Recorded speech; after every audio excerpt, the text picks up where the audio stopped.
public safety in this nation? The answer is not defund the police, it's fund the police.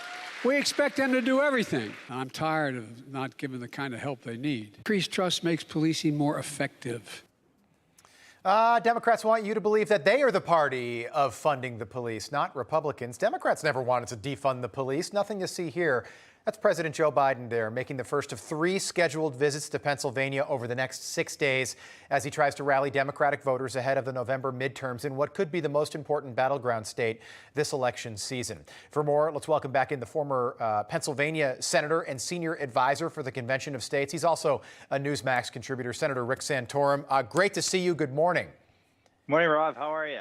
Doing well, Senator. I want to get your take on this New York Post headline here. The Post says Democrats love that Donald Trump distracts from all of their failures. The Post went on to say that you could argue that this raid on Mar-a-Lago was part of the administration's strategy, a political ploy as much as a legal proceeding. What do you make of that?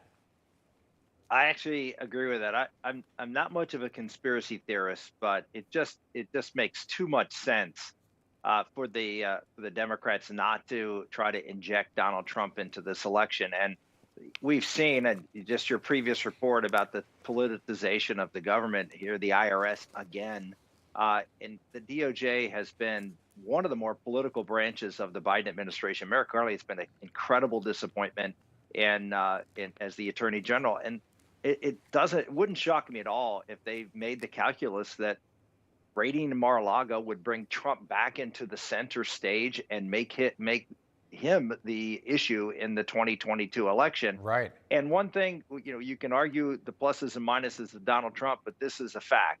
Donald Trump unites Democrats. He energizes Democrats to come out and vote because they all hate Donald Trump.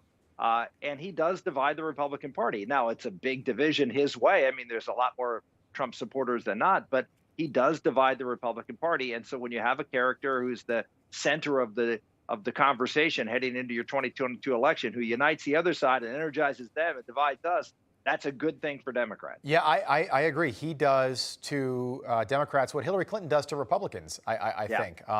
Okay, so got that. So it looks like Republicans should focus on everything that's gone wrong over the last 19 months instead of focusing solely on the raid on Mar-a-Lago, even though there's so much there, a lot of meat on that bone. They shouldn't focus on Mar-a-Lago at all, in my opinion. Really? I mean, they absolutely not. I mean, the issues that were leading to a red wave, if you look at all the polling prior to Mar-a-Lago, there was a red wave coming. Yeah, economy, inflation. The elections, the special elections that prior to the Mar-a-Lago raid were all, Republicans doing better than the norm. Since Mar-a-Lago, Republicans have done worse than the norm. Yeah, and Joe Biden's approval rating's gone up. Senator, I don't mean to cut you off. I just want to get your take on Pennsylvania quickly. Joe Biden there 3 times in the next 6 days. There are rumors that Donald Trump on Saturday could announce that he's running again. There was an article about that in Election Central that maybe he announces Saturday to retake the news cycle. How important is this state? How important is it that Keystone states know the truth about John Fetterman,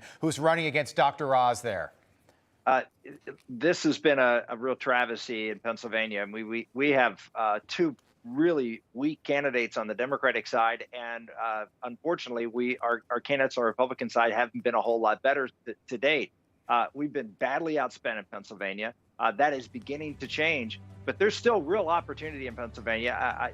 Biden isn't going there because they have this race well in hand. They think that they're going to have a tough race. And so hopefully our candidates can come back. All right, Senator, we'll leave it there. Let's do it again soon. Going to be interesting to see how this plays out over the next several days as the leader of the Republican Party, Donald Trump, at least right now in the polls, and the president visit your state over the next several days.